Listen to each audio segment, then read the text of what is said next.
Topping today's news, BPL CEO and the Prime Minister get on the same page regarding the Wärtsilä generators. The new license plates for self-drive or rental vehicles they are about to be released. Goombay Summer Festival has been postponed because of the inclement weather, and we'll take a look at what's happening on the crime front as we enter the weekend.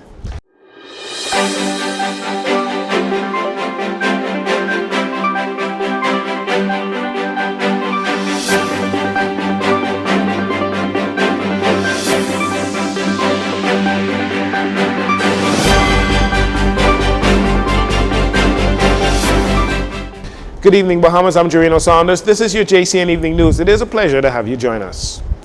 The Bahamas Power and Light's CEO, Siobhan Cambridge, clarifying the Prime Minister's comments on Wednesday that the Bahamas Power and Light's Wärtsilä generators, the engines down there, never worked properly. The Prime Minister's comments came after former Prime Minister Dr. Hubert Minnis's criticism about rising electricity costs and reliability issues under the Davis administration. The Prime Minister said the Wärtsilä engines were presented as tri-fuel but were not capable of doing so, which caused an acceleration of $3 million in maintenance costs. Mr. Cambridge says while there has been much conversation about him and the Prime Minister always at odds, the engines were not tri-fuel. Originally, the original proposals we received were that they were to be tri-fuel. And as I said, I think some decisions were made based on time constraints and costs and other things and the immediate need for capacity.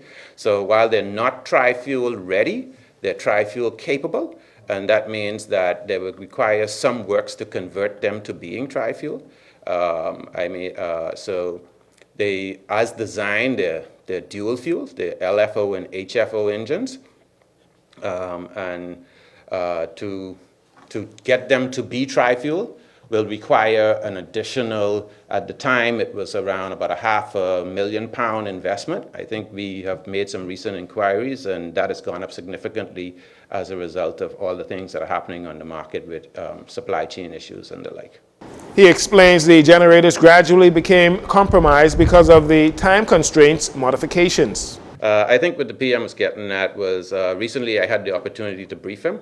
And basically it was that the engines were designed to operate a certain way, but certain amendments and modifications were made during the project execution that has resulted in them not performing as the project was originally envisioned.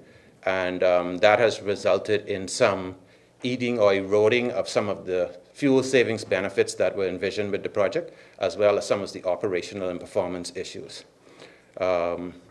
To be more specific, the engines were originally supposed to be tri-fuel engines, a standalone plant. I think some events occurred during the planning phases of that required an immediate need for additional capacity, as well as the time constraints. And so there were some modifications made to the original design, and that has resulted in the production or the ability of those units to produce as they are designed to be in somewhat compromised. Mr. Cambridge goes on to say that the Wärtsilä contracts started in 2018, but they were canceled for multiple reasons. It was commissioned, we first got commercial power from that unit in December of 2019.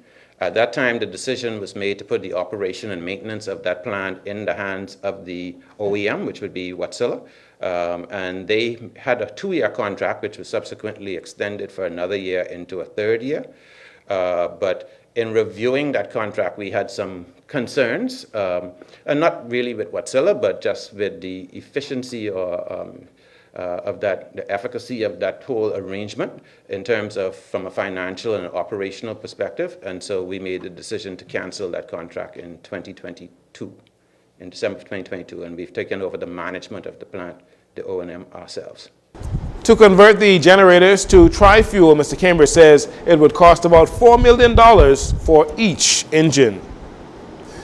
The Bahamas Power and Light Company set to launch a new tariff study aimed at reducing electricity costs to consumers in the distant future. Chief Executive Officer of Bahamas Power and Light, Siobhan Cambridge, making the announcement at the office of the Prime Minister's weekly press briefing. We need to right-size our tariff. The reality is that BPL hasn't had a rate increase since 2010. And we are presently working to release an RFP for a tariff study that will help us to restructure our rates to allow BPL to meet its current financial obligations, as well as to ensure that our revenue is sufficient to meet the country's future needs. Once the tariff study is completed, we will be working along with our stakeholders on a strategy for rate adjustments across all classes. This will be a major undertaking, but inevitably it will reap the benefits for a leaner, greener utility, where efficiencies drive down the cost of energy, and at the same time create the energy security we need as a small country. The tariff study is also going to introduce us, or we're hoping to introduce a lot of the concepts that other utilities are utilizing in their billing strategies, things like budget billing, time of use, demand side, EV rates, and all of these type of things that we are coming to expect and deserve from our utility in the modern era. He says the study will take 6 to 12 months, and following that, he expects an increase in customers' base rate. It's going to take 6 to 12 months. And basically, it's not just about increasing price, but it's a combination. Your bill is a combination of two things. It's your base rate and your fuel charge. So basically, in order to get more efficient engines, you have to invest capital. And that capital cost is normally recovered through your base rate. So we envision there being an increase in the base rate as a result of the things that we have in our CapEx and our plans for expansion and efficiency enhancement. But at the same time, those investments are going to allow us to drive the fuel cost down.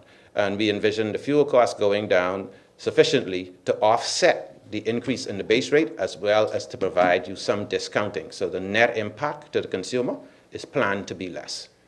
Mr. Cambridge says he is hopeful for support from stakeholders, including customers and consumers, as they continue to strive for better. Presumably in an effort to crack down on individuals renting vehicles without proper licensing, the Ministry of Transport and Housing Road Traffic Department sending out a public notice today.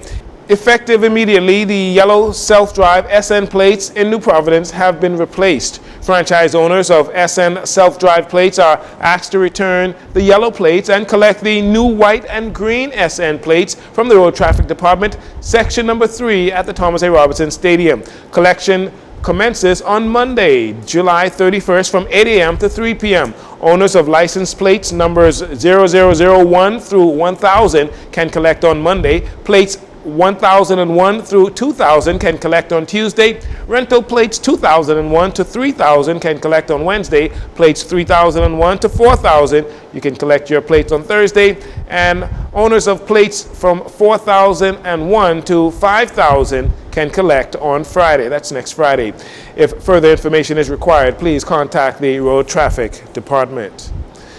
35-year-old Bradley Roll spent his first night on remand at the Bahamas Department of Corrections following his arraignment in the magistrate court on Thursday. Roll of Roll Town, Exuma, is accused of burglarizing a home and raping a 67-year-old woman on that island. Police reports say that shortly before 1 a.m. on Saturday, July 22nd, the victim was awakened by an unknown male dressed in dark clothing with braided hair who sexually assaulted her. However, during the assault, she defended herself and the assailant fled the residence.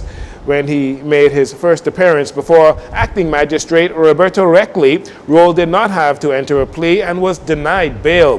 He returned to court on October 31st. There has been a disturbing increase in sexual assault so far this year, and police are encouraging both males and females to be cautious. Governor General Sir Cornelius A. Smith administered the requisite oath to Mrs. Joyanne Ferguson Pratt as acting Justice of the Supreme Court Tuesday. That was this week at the office of the Governor General. Ferguson Pratt was called to the bar of England and Wales and admitted to the Bahamas Bar back in 1998. Upon her return to the Bahamas, she worked in the Attorney General's office as criminal prosecutor and became the Assistant Director of Public Prosecutions. In 2011, she transitioned into the judiciary. In 2013, she was appointed Chief Magistrate. Also at the swearing was Chief Justice Sir Ian Winder. We'll take a break here. We'll be right back after these commercials.